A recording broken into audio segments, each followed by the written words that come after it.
हमारी अगली न्यूज है, क्या केरल का नाम बदलकर केरलम कर दिया गया है? केरल का नाम बदलकर केरलम कर दिया गया है। आपने सुना होगा, पूरे देश में चर्चा में चल रहा है। तो क्या ये केवल भाषाई सुधार है या ये भारतीय संघवाद की गहराई को परखने वाला क्षण है? अब मैं बहुत इंपॉर्टेंट बात करने जा रहा हूं। केरल का नाम बदलकर केरलम कर देना सिर्फ एक भाषाई सुधार, एक लिंग्विस्टिक रिफॉर्म्स है, एक नाम का रिफॉर्म है, या भारतीय जो फेडरलिज्म है उसकी कितनी गहराई है, इसको टेस्ट करने वाला ये मूवमेंट है।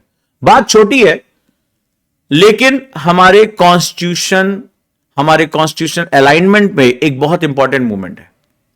तो पहली नजर में अगर ध्यान से देखा जाए, जो आपने खबरें पढ़ी होंगी, बहुत मामूली सा लगता है। आप ये भी कह सकते हैं कि साहब नाम ही तो है, क्या फर्क पड़ता है। कुछ लोग कह रहे हैं कि नहीं, ये स्थानीय पहचान, जो वहां की स्थानीय पहचान जिस पर भी मैं बात करूंगा, वो उसको एस्टैब्लिश किया गया है, केरल को केरलम किया गया, इसमें गलत क्या है। कुछ लोग कह रहे हैं कि नहीं, ये इलेक्शन प्रोपेगेंडा है, चुनावी राजनीति है। पर अब यूपीएससी एस्पिरेंट के लिए एक बहुत इंपॉर्टेंट सवाल है कि भारत में किसी राज्य का नाम बदलने का अधिकार किसके पास है? अगर आपको पता है तो आप मुझे आंसर करें, राज्य के पास है या केंद्र के पास है? और क्या यह प्रक्रिया केवल प्रतीकात्मक है, केवल सिंबॉलिक है, या इसके पीछे एक जटिल संवैधानिक ढांचा काम करता है, एक कॉम्प्लेक्स कॉन्स्टिट्यूशनल स्ट्रक्चर काम करता है?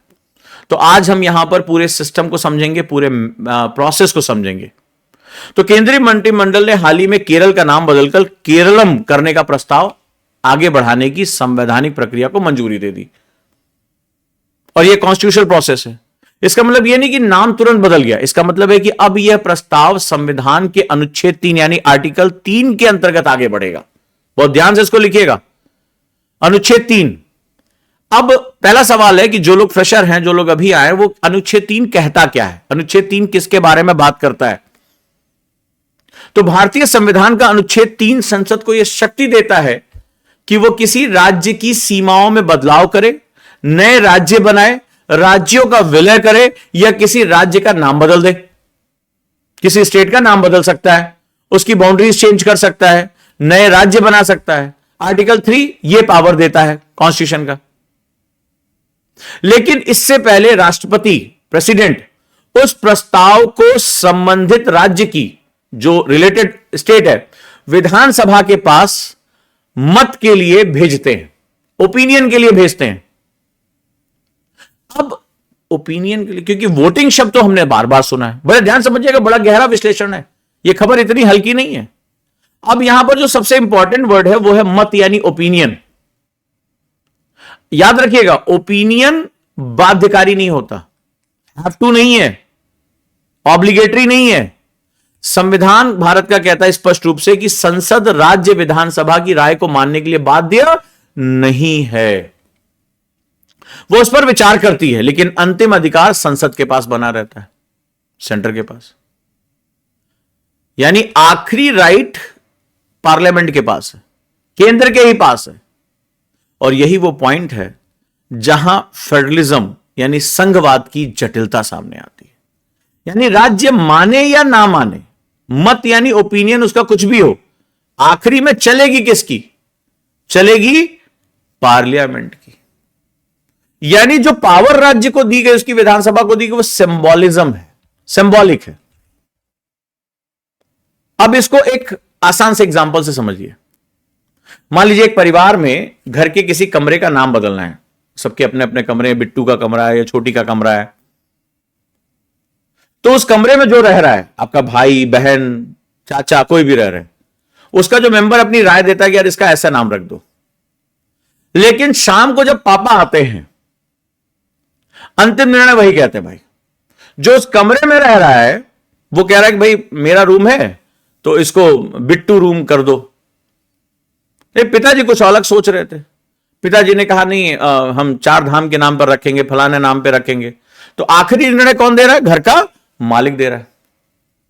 भारतीय संघीय ढांचे में अगर हम स्टेट के रेफरेंस में बात करें, राज्यों के संदर्भ में बात करें, तो संसद को यानी पार्लियामेंट को यही अंतिम अधिकार दे दिया गया कि तुम आपस में डिस्कशन कितना भी कर लो, घर का जब मालिक आएगा वही जो डिसीजन लेगा वो अंतिम होगा।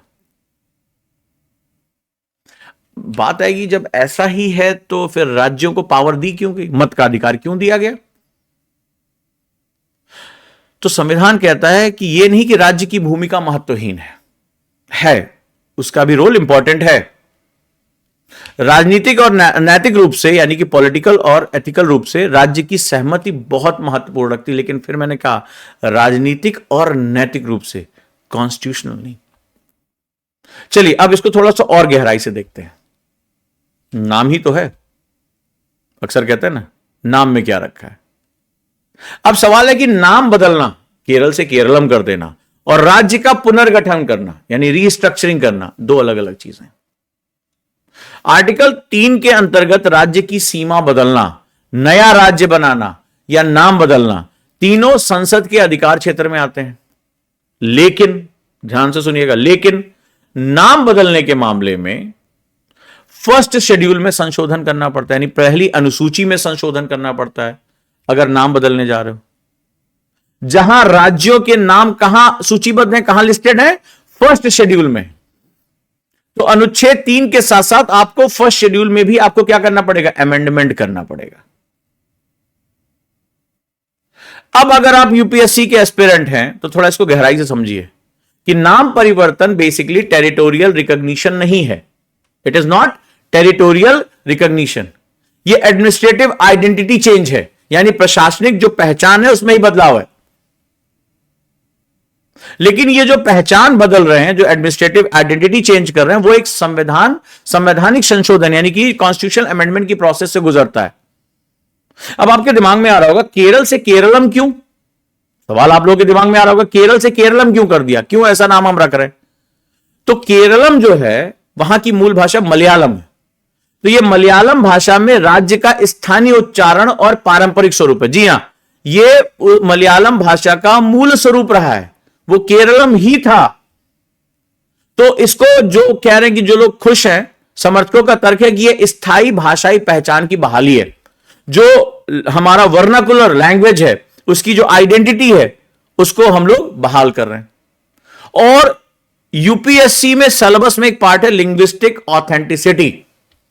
तो माना जा रहा है कि ये लिंग्विस्टिक ऑथेंटिसिटी, लिंग्विस्टिक यानी भाषाई, ऑथेंटिक मतलब वहां पर जो मूल रूप से पहचानी जा रही है, जो उसका मूल स्वरूप है, लिंग्विस्टिक ऑथेंटिसिटी की दिशा में एक महत्वपूर्ण कदम बताया जा रहा है। अब अगर हम आगे जाते हैं तो नैरेटिव वॉर भी है यहां पे। कुछ लोग कहते हैं कि यह ऐतिहासिक और सांस्कृतिक सुधार है जो पहले हो जाना चाहिए था, यही पूरे मीडिया में चल रहा है। लेकिन क्या ये चीजें इतनी आसान है? अगर आसान है तो विरोध क्यों है? तो इसका काउंटर नैरेटिव क्या है, इसका विरोध क्या है, इसकी आलोचना करने वाले क्या कह रहे हैं? कह रहे हैं कि सिर्फ सिंबॉलिक पॉलिटिक्स है, केवल प्रतीकात्मक राजनीति है। वो कहते हैं कि नाम बदलने से राज्य की जो सामाजिक आर्थिक चुनौतियां हैं, जो सोशल इकोनॉमिकल पॉलिटिक्स है, जो चैलेंजेस है, वो हल नहीं हो जाते। वो कहते हैं टाइमिंग क्या भाई, ये पहले क्यों नहीं किया, ये 10 साल में क्यों नहीं किया? सवाल उठाने वाले सवाल उठाएंगे, लोकतंत्र में उठाते हैं। तो बोल रहे हैं क्या ये चुनाव से जुड़ी हुई कोई चीज है? आप हर चीज पे उंगली उठा सकते हैं, बिल्कुल उठा सकते हैं, और यहीं पर ज्यादातर बहस रुक जाती है। अब सवाल है, एक पॉइंट है आपके लिए बहुत इंपॉर्टेंट है, identity versus politics. Identity versus politics, identity politics, political identity, तीन चीजें हैं। आइडेंटिटी मेरी पहचान, केरल से केरलम, मैं फलाना भाषा फलाना क्षेत्र का हूं, भारत डाइवर्स कंट्री है। Identity versus politics, identity politics, जब मैं अपनी पहचान के लिए पॉलिटिक्स को इस्तेमाल करूं, एंड पॉलिटिकल आइडेंटिटी, मेरी राजनीतिक पहचान क्या है, यह समाज को उलझा देते हैं। पर सवाल यह है कि केरल से केरलम कर दिया, आपका सिर्फ नाम बदल गया, कुछ और भी है, कुछ प्रॉब्लम है इसमें। तो अब आते हैं प्रॉब्लम को समझते हैं, और पहली है ऑपरेशनल कॉस्ट। केवल नाम बदलने का मतलब केवल ये नहीं कि आप गए और आपने वो केरल में आपका स्वागत है तो केरलम में आपका स्वागत है, केवल बोर्ड नहीं बदल रहा है। राज्य सरकार के जितने भी आधिकारिक दस्तावेज हैं, जितने भी डॉक्यूमेंट्स हैं, जन्म प्रमाण पत्र, भूमि अभिलेख, स्कूल के जो डॉक्यूमेंट हैं, जो परिवहन के जो गाड़ियों के रजिस्ट्रेशन हुए, जो डेटा सिस्टम है, जो पोर्टल है, जो बैंकिंग कोऑर्डिनेशन है, बहुत भारी एडमिनिस्ट्रेटिव बदलाव करना पड़ेगा और इस बदलाव की कॉस्ट बहुत ज्यादा होगी। डाक विभाग, जो postal, railway, central agencies, GST network, Aadhaar database, हर जगह सिंक्रोनाइजेशन की जरूरत होगी। ये कोई छोटी मोटी बात नहीं कि केरल में को केरलम कर दिया और एक मां लगा दिया, नानी मां याद आ जाएगी, इतने बड़े सिस्टम में चेंज करना पड़ेगा। लेकिन ये बदलाव भले चाहे छोटे छोटे हों, लेकिन ये बहुत बड़े पैमाने पर टाइम टेकिंग है, क्योंकि भारत में ऑलरेडी जो सरकारी काम है वो आराम आराम से चलता है भाई। और गवर्नेंस में यह देखा गया जो फ्रिक्शन होता है ना, वो ऊपर नहीं, माइक्रो लेवल पे यानी सूक्ष्म स्तर पर तैयार होता है। जो ताकतवर है, जो सत्ता के केंद्र में, उसको तो तत्काल चेंजें मिल जाती हैं। दिक्कत है आम आदमी का, जो ग्रास रूट लेवल पे, वो बहुत परेशान होता है। तो हमने अभी तक क्या क्या समझा? पहले हमने समझा कि अनुच्छेद 3 संसद को शक्ति देता है, राज्य की राय बाध्यकारी नहीं होती है, जो राय अपनी दे रहा है, और नाम बदलना एक संवैधानिक प्रक्रिया है, सिर्फ प्रशासनिक आदेश नहीं होता। अब आ जाते हैं अकाउंटेबिलिटी वाले एंगल पर। अकाउंटेबिलिटी क्या है? उत्तरदायित्व किसका? कौन ओन करता है नामकरण? Who owns the nomenclature? कौन? तो संविधान के अनुसार अगर हम बात करें तो अंतिम अधिकार संसद के पास है, लेकिन राजनीतिक रूप से प्रस्ताव अक्सर राज्य से आता है। राज्य चाहता है कि नाम चेंज हो, चेंज करने का अधिकार किसके पास है? संसद के पास है। और इस मामले में भी राज्य स्तर पर प्रस्ताव पारित होने के बाद केंद्र की प्रक्रिया शुरू हुई। यानी केरल चाहता था केरल की जगह केरलम हो, राष्ट्रपति के माध्यम से इसे राज्य विधानसभा के मत के लिए भेजा जाएगा, जाओ भाई, इसके बाद यह संसद में विधेयक आएगा। अब ये सब कुछ तो बहुत आसान लग रहा है, कॉन्स्टिट्यूशनल प्रोसेस है, और आखिरी में संसद जो है क्या करेगा? शेड्यूल 1 में चेंज करेगा, एक संवैधानिक प्रोसेस होकर गुजरेगा। अब जो पूरी डेमोक्रेसी होती है, डेमोक्रेसी में एक चीज यहां पर आ रही है, और वो आता है ट्रांसपेरेंसी। जो संसद है, जो विधानसभाएं हैं, वो क्यों होती हैं? ये हाउसेस क्यों हैं? ताकि वहां पर प्रश्न पूछे जाएं, वहां पर खुली बहस हो, और इस खुली बहस के माध्यम से जो ओपन डिबेट होती है, देश की जनता, देश का इंटेलिजेंट वर्ग जो होता है, वो क्या होता है? लाभान्वित होता है, कुछ निकल कर आता है। पर सवाल है कि राज्य की विधानसभा की राय जो रखी जा रही है, क्या वाकई में ओपन डिस्कशन हुआ? क्या विपक्षी पार्टी की बातों को रखा गया? क्या एडमिनिस्ट्रेटिव कॉस्ट के बारे में कैलकुलेशन हुई? क्या नागरिकों को, आखिर ये जो सब कुछ कॉस्ट आएगी बोर्ड बदलने की, ये फलाना ठिकाना जो मैंने आपको बताया, उसकी लागत कौन बियर करेगा? टैक्स पेयर बियर करता है। सरकार के पास रेवेन्यू कहां से आता है? टैक्स पेयर का। तो क्या नागरिकों को, जिसे कहा जाता है we the people of India, for the people, of the people and by the people, जो डेमोक्रेसी का कोर है, क्या नागरिकों को इसमें शामिल किया गया? क्या उनसे बताया गया कि यह नाम बदलने की जो कीमत है वो कितनी होगी और इसको कौन भरपाई करेगा? क्या हुआ ऐसा? क्या होता है भारत में ऐसा? क्या जो संविधान की जो प्रक्रिया है कि जो हमारे हाउसेज हैं वो खुली बहस को आमंत्रित करें, इस बहस से जो है लोकतंत्र रिच होता है? क्या हम अपनी पॉलिसी में भारत के आम नागरिक को, टैक्स पेयर को हम शामिल करते हैं, या केवल करने के बाद उसको बता देते हैं कि भाई ये बल्ले बल्ले हो गई तुम्हारी?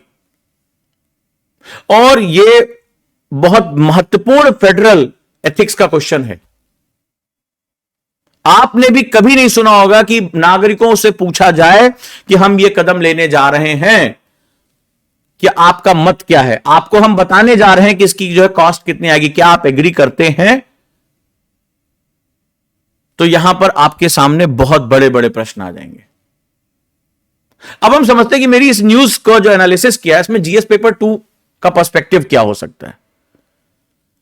तो ये जो खबर है वो बेसिकली सेंटर स्टेट रिलेशनशिप, आपके सिलेबस का डायरेक्टली पार्ट है। सेंटर स्टेट रिलेशनशिप का ये क्या है? बहुत इंपॉर्टेंट पार्ट है। तो सेंटर स्टेट रिलेशनशिप पे वो टिप्पणी लिखने के लिए नहीं पूछेगा, कमेंट लिखने के लिए नहीं पूछेगा। This is the one of the best example, जिस रूप में मैंने प्रस्तुत किया आर्टिकल 3 और शेड्यूल 1 के रूप में, ओपिनियन देने के मत में, centre state relationship, concept of federalism, उसके लिए बहुत महत्वपूर्ण है। यहां पर बात आएगी संसद की सर्वोच्चता यानी सुप्रीमेसी ऑफ पार्लियामेंट और राज्यों की स्वायत्तता पे यानी ऑटोनॉमी ऑफ स्टेट्स। संविधान ने संतुलन कैसे बनाया, कॉन्स्टिट्यूशन कैसे बैलेंस करता है। संविधान निर्माताओं ने अनुच्छेद 3 में संसद को शक्ति इसलिए दी ताकि देश की एकता बनी रहे। बहुत इंपॉर्टेंट है, आपके दिमाग में सवाल आ रहा होगा कि यार सेंटर को तो ज्यादा पावर, पार्लियामेंट को ज्यादा पावर है, लेकिन उस समय का जो हालात थे, उस समय भारत की अखंडता, भारत की संप्रभुता और भारत की एकता, इसको बनाए रखना बहुत जरूरी था और ऐसे में सेंटर को ज्यादा पावर दी गई। लेकिन राज्य भी अपनी बात कह सके, उनकी राय बहुत इंपॉर्टेंट है, ओपिनियन बहुत इंपॉर्टेंट है, इसीलिए यह प्रावधान जोड़ा गया ताकि जो संघवाद है ना वो पूरा सेंट्रलाइज ना लगे कि भैया सेंटर के हाथ में सब कुछ है।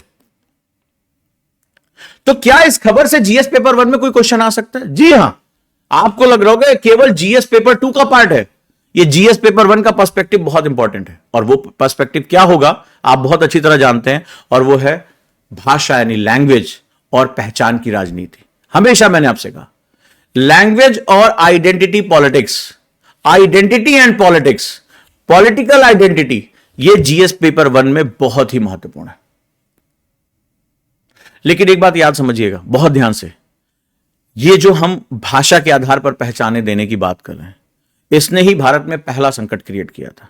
भारत में भाषाई पहचान ने राज्यों के पुनर्गठन में ऐतिहासिक भूमिका निभाई थी। 1956 का स्टेट रिकॉग्निशन एक्ट, 1956 पे जब जेवीपी कमेटी बनी, 1956 के स्टेट रिकॉग्निशन एक्ट इसका सबसे बेहतर उदाहरण है। भाषा के आधार पर राज्यों का पृथक्करण हो जाता। तो क्या इंटरव्यू में इससे क्वेश्चन पूछा जा सकता है? क्या इंटरव्यू लेवल का कोई क्वेश्चन यहां से बन सकता है? जी हां, चाहो तो आप लिख भी सकते हो कि अगर कोई राज्य अपनी सांस्कृतिक पहचान को मजबूत करने के लिए नाम बदलना चाहता है तो क्या इसे तेजी से मंजूरी मिलनी चाहिए? क्वेश्चन डायलेमा से जुड़ा हुआ है। अगर कोई राज्य अपनी सांस्कृतिक पहचान को मजबूत करने के लिए नाम बदलना चाहता है, मेरी अपनी सांस्कृतिक पहचान को बदलने के लिए, तो क्या इसे तत्काल मंजूरी मिल जानी चाहिए, फास्टेस्ट परमिशन मिलनी चाहिए, या इसे प्रशासनिक लागत यानी एडमिनिस्ट्रेटिव कॉस्ट और संभावित राजनीतिक दुरुपयोग को देखते हुए? बिल्कुल हो सकता है। सिर्फ मैं आज महाराष्ट्र में क्या हो रहा है, आज आप जाके देखिए, भाषा के नाम पर, क्षेत्रवाद के नाम पर, पंजाब के कुछ क्षेत्रों में आप दिखाइए तो क्या हो रहा है, रीजनल पॉलिटिक्स ही तो वहां पर हावी हो गई है। तो क्वेश्चन है कि अगर कोई राज्य अपनी सांस्कृतिक पहचान को मजबूत करने के लिए नाम बदलना चाहता है तो क्या इसे तेजी से मंजूरी मिलनी चाहिए, या इसे प्रशासनिक लागत और संभावित राजनीतिक दुरुपयोग को देखते हुए सावधानी से आगे बढ़ना चाहिए कि भाई इसमें एडमिनिस्ट्रेटिव कास्ट बढ़ जाएगी और इसका राजनीतिक दुरुपयोग हो सकता है। आपका क्या कहना है? क्योंकि दोनों पक्ष महत्वपूर्ण है। हमारा संविधान हमारी सांस्कृतिक पहचानों को संरक्षित करने की हमें आजादी देता है, हमें शक्ति देता है, लेकिन यही जब आइडेंटिटी पॉलिटिक्स में कन्वर्ट हो जाता है तो यह भारत में कॉन्फ्लिक्ट करता है। अगर हर राज्य अपनी सांस्कृतिक पहचान, भाषा को लेकर मैंडेटरी कर देंगे तो हम एक राज्य से दूसरे राज्य कभी जा ही नहीं पाएंगे, कॉन्फ्लिक्ट बढ़ेगा, हिंसा बढ़ेगी। तो सवाल है कि क्या होगा। चलिए एक और बिंदु की बात करते हैं, नाम बदलने से नागरिकों के स्तर पर क्या होगा। अगर कोई और स्टेट के लोग कोई प्रतियोगी परीक्षा देने जा रहे हैं, कोई इंटर स्टेट कोऑर्डिनेशन हो रहा है, ब्रांडिंग कर रहे हैं, स्टेट आईडीज बना रहे हैं, तो महीनों तक, ये रातों रात नहीं होगा, महीनों तक एक कंफ्यूजन की प्रोसेस बनी रहेगी। ये वो फ्रिक्शन पॉइंट है जिसमें सरकार तो नहीं लेकिन आम नागरिक बहुत परेशान होगा। मान लीजिए केरला पीसीएस का फॉर्म भरना है, कोई सरकारी नौकरी का फॉर्म भरना है, बहुत दिक्कत आने वाली है, बहुत समस्या आने वाली है। और इस समस्या का सबसे बड़ा सामना, जितना टाइम लगेगा, जितना प्रशासन को समय लगेगा सारी चीजों को सेट, उतनी देर तक नागरिक परेशान होते रहेंगे। और मजेदार बात है कि इस पूरी प्रोसेस में उनको शामिल नहीं किया गया। तो मैं आपसे यह कह सकता हूं कि केरला वर्सेस केरलम का मामला नहीं है, यह मामला है कि भारतीय संघवाद प्रतीकात्मक मांगों को कैसे एब्जॉर्व करता है, जो सिंबॉलिक डिमांड्स है। क्या संसद राज्य की भावना का सम्मान करते हुए प्रक्रिया को स्मूथ रखता है? क्या राज्य सरकार इंप्लीमेंटेशन रोड मैप स्पष्ट करेगी जनता के सामने? क्या लागत सार्वजनिक की जाएगी कि पूरा प्रोसेस में कितना खर्चा हो रहा है? और सबसे महत्वपूर्ण बात है सिंबॉलिक पॉलिटिक्स और सब्सटैंटिव गवर्नेंस के बीच में, जो सब्सटैंटिव गवर्नमेंट होती है उसके बीच में बैलेंस कैसे बनेगा।